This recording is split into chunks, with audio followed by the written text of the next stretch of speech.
no more better fitting a place where we can come together to tell our leaders that we are watching and we will be heard. Like you, I believe that we as a nation are at a crossroads. Are we ready to defend the principles that have made this nation great? Let me hear you. As we celebrate our nation's founding this week, we recall the brave men who struggled so that this nation might be free from the bonds of tyranny.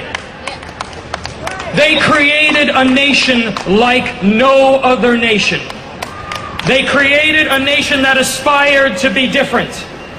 They created a nation that did not apologize for its bold vision.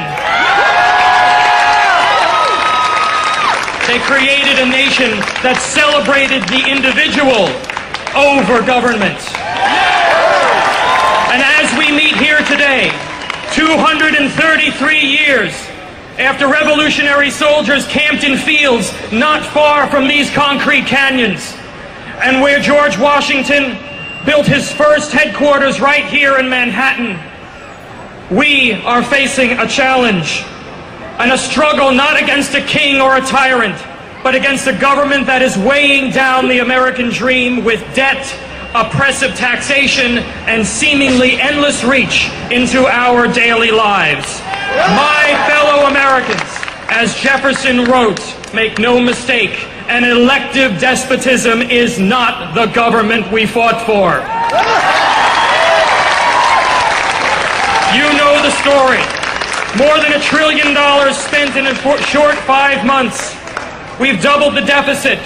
We've increased spending on an annual basis by more than $500 billion, while Washington backpedals on promises to create private sector jobs and grows and expands the government workforce. Last week, the House passed an energy bill that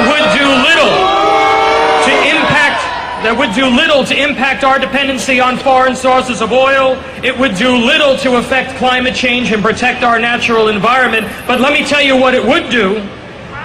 It will, again, make American businesses and consumers pay more than their fair share, and it could result in the largest transfer of wealth outside of this country in history. And folks, that's to say nothing about the fact that nobody read the bill before they voted for it. In the midst of a biting recession, with unemployment on the rise, our government has now decided that now is the time to borrow more of our children's money to the tune of $1 to $2 trillion for nationalized health care.